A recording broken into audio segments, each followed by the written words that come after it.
شہید کی جو موت ہے وہ قوم کی حیات ہے۔ ارشاد باری تعالیٰ ہے، اور جو لوگ اللہ کی راہ میں قتل کیے جاتے ہیں انہیں مردہ مت کہو، وہ مردہ نہیں بلکہ وہ زندہ ہیں، لیکن تمہیں ان کی زندگی کا شعور نہیں ہے۔ اسی طرح ایک اور مقام پر ارشاد ہوا، اور جو لوگ اللہ کی راہ میں قتل کیے گئے ہیں تم انہیں مردہ مت خیال کرو، بلکہ وہ اپنے رب کے پاس زندہ ہیں اور انہیں رزق بھی دیا جاتا ہے۔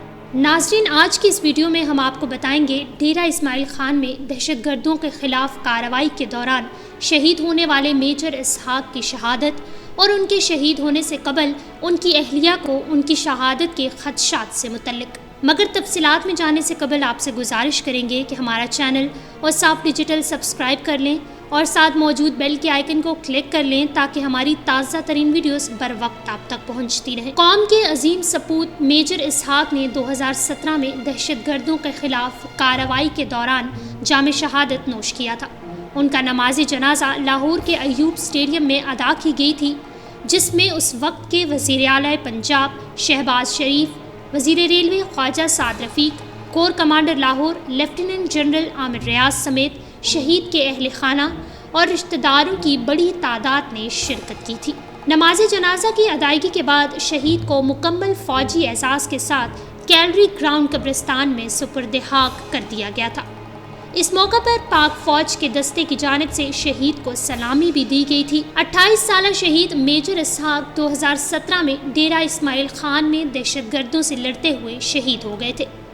شہید میجر اسحاق کا تعلق خوشحاب سے تھا اور وہ 6 بہن بھائیوں میں سب سے چھوٹے تھے۔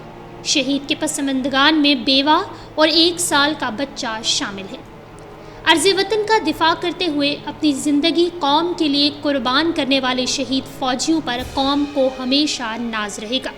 تاریخ ایسے کئی ناموں سے بھری پڑی ہے جنہوں نے بے خوف ہو کر دشمن سے مقابلہ کیا اور دشمن کے ناپاک ارادوں کو پورا نہیں ہونے دیا، اور اس مقصد کو پورا کرنے کے لیے اپنی جان کی قربانی دینے سے بھی گریز نہ کیا۔ انہی میں ایک نام میجر اسحاق شہید کا بھی ہے، جنہوں نے آپریشن رد الفساد کے دوران دہشت گردوں سے لڑتے ہوئے اور باقی سپاہیوں کی جان بچاتے ہوئے شہادت کا رتبہ حاصل کیا تھا۔ یہ وہی 28 سالہ شہید میجر اسحاق ہیں جن کی شہادت کے بعد ان کی بیوہ ڈاکٹر عائشہ نے ان کے زخموں سے بہنے والے خون سے تحریر لکھی تھی۔ شوہر کی شہادت سے پہلے ان کے ساتھ ایسے واقعات رونما ہوئے کہ انہیں اس بات کا پہلے سے ہی علم ہو گیا تھا کہ آج ان کے شوہر کا شہید ہونا ہے۔ ڈاکٹر عائشہ نے اپنے شوہر کی شہادت کے بعد اپنی زندگی بھی پاک فوج کے لیے وقف کر دی ہے اور کورس کے دوران بہترین نشانے باز کا اعزاز بھی حاصل کیا ہے۔ ڈاکٹر عائشہ نے ایک انٹرویو کے دوران گفتگو کرتے ہوئے میجر اسحاق کے حوالے سے خوبصورت یادیں شیئر کی ہیں۔ انہوں نے کہا ہے کہ ہماری شادی والدین کی مرضی سے ہوئی تھی۔ ہماری خوشحال زندگی کو دیکھ کر لوگ ہم پر رشک کرتے تھے۔ ہم ہمیشہ اپنی زندگی کی ہر چھوٹی خوشی کو بھرپور انداز میں جیتے تھے۔ جب ہم ایک خوبصورت بیٹی فاطمہ کے ماں باپ بنے، لگتا تھا دنیا بھر کی خوشی ہمارے قدموں میں آ گئی ہے۔ یہ جنوری 2017 کی بات ہے کہ میں نے ایک رات ایک خواب دیکھا کہ اسحاق شہید ہو گئے ہیں اور میں بہت تکلیف میں ہوں۔ میں اٹھی تو پسینے میں شرابور تھی۔ میں نے اس خواب کا ذکر کسی سے نہ کیا اور ذہن میں آنے والے تمام تر خیالات کو جھٹک دیا۔ یہ نومبر کی بات ہے کہ ہم لاہور آئے ہوئے تھے۔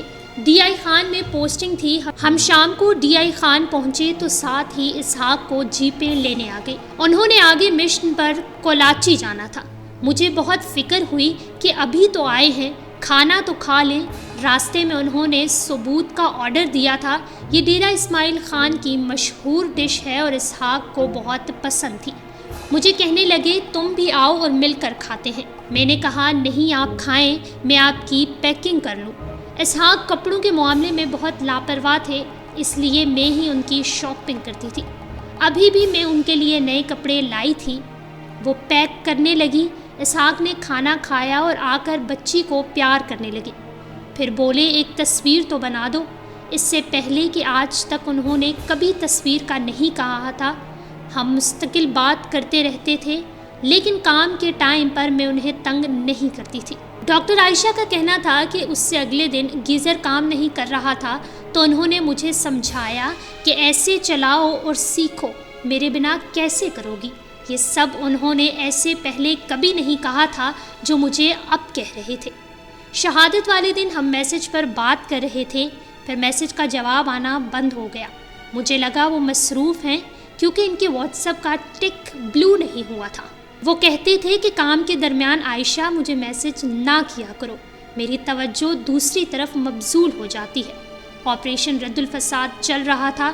اس وقت اطلاع ملی تھی کہ آج مطلوب دہشت گرد ظاہر شاہ 2 سال بعد افغانستان سے واپس گھر آیا ہوا ہے۔ بہت دن سے یہ لوگ اس دہشت گرد کی طاق میں تھے۔ سرچ آپریشنز اس کی تلاش میں چلتا رہتا تھا۔ اسی دن اس کے والد سے اس کا پوچھا تو اندازہ ہوا کہ وہ گھر میں ہی چھپا ہے۔ اسحاق ٹیم کے ساتھ انتظار میں تھے۔ ظاہر شاہ افغانستان کے مشن کو ہیڈ کر رہا تھا، کسی وقت کچھ بھی کر سکتا تھا۔ میجر اسحاق اپنے ساتھیوں کے ساتھ اس کے ٹھکانے کے اندر داخل ہو گئے۔ وہ پچھلے کمرے میں چھپا ہوا تھا۔ اسی وقت لائٹ بھی چلی گئی۔ انہوں نے تھوڑا سا دروازہ کھول کر اندر لائٹ ڈالی تو اندر سے بزدل دہشت گرد نے 2 فائر کیے جو میجر اسحاق کے داہنے ہاتھ پر لگے۔ جب داہنا ہاتھ کام نہیں کر رہا تھا تو اسحاق نے اپنے بائیں ہاتھ کی مدد سے راؤنڈ فائر کیے اور زخمی ہاتھ سے میگزین بھی چینج کی۔ اسی دوران دشمن نے باقی سپاہیوں کی طرف ہینڈ گرینیڈ پھینکا، جس پر اسحاق نے سپاہیوں کی جانیں بچانے کے لیے انہیں دھکا دے کر گرینیڈ پر چھلانگ لگا دی۔ اسی وقت گرینیڈ ان کے پیٹ پر پھٹ گیا۔ آخری لمحات ان کی زبان پر بار بار کلمہ کا ورد تھا۔ شہادت سے پہلے میجر اسحاق کا دایاں ہاتھ شدید زخمی ہو چکا تھا، لیکن وہ بائیں ہاتھ سے لڑتے رہے۔ اپنی اس بہادری پر انہیں تمغہ بصالت سے نوازا گیا۔ میجر اسحاق کی اہلیہ عائشہ کہتی ہیں کہ میں ان سب باتوں سے بے خبر تھی۔ اچانک فاطمہ بہت زور سے رونے لگی۔ میں اسے چپ کروانے لگی، لیکن آج پتہ نہیں کیا ہوا، وہ چپ نہیں ہو رہی تھی۔ پھر اسے تھپکنے لگی اور کہا، فاطمہ بابا بابا۔ تو یہ سن کر وہ چپ ہو گئی۔ اس لمحہ مجھے لگا کہ اسحاق کو کچھ ہو گیا ہے۔ بیٹی تو سو گئی، لیکن میری نیند اڑ گئی۔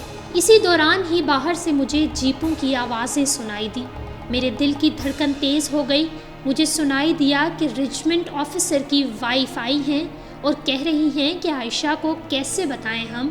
میں نے دروازہ کھولا تو مسز کرنل سامنے کھڑی تھی۔ میں نے پوچھا، اسحاق شہید ہو گئے ہیں؟ وہ بولی، نہیں، وہ زخمی ہوئے ہیں۔ میں نے کہا، وہ تو اسی وقت شہید ہو گئے تھے جب ان کی بیٹی اچانک رونے لگی تھی۔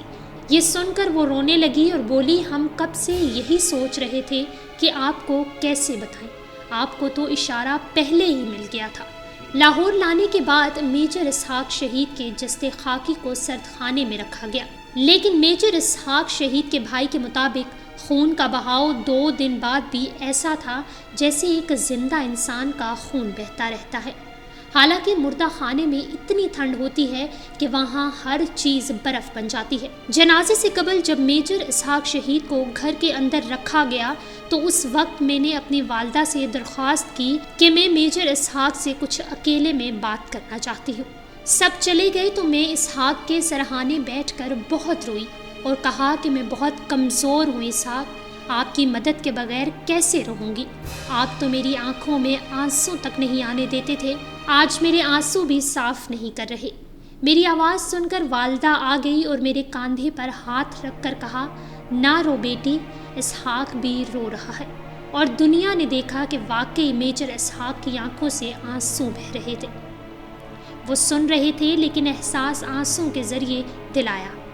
شہادت ایک عظیم رتبہ ہے اور بہت بڑا مقام ہے جو قسمت والوں کو ملتا ہے، اور وہی خوش قسمت اسے پاتے ہیں جن کے مقدر میں ہمیشہ کی کامیابی لکھی ہوتی ہے۔ شہادت کا مقام نبوت کے مقام سے 3 درجے پر ہے۔ ہماری اللہ پاک سے دعا ہے کہ اللہ پاک شہیدوں اور وطن عزیز کی راہ میں قربان ہونے والے تمام لوگوں کے درجات بلند فرمائے اور شہیدوں کے لواحقین کو صبر جمیل عطا فرمائے، آمین۔ مزید خبروں اور اپڈیٹس کے لیے ہمارا چینل اوصاف ڈیجیٹل سبسکرائب کیجیے اور ڈیلی اوصاف کو انسٹاگرام پر فالو کرنے کے لیے ڈسکرپشن میں دیے گئے لنک پر کلک کریے۔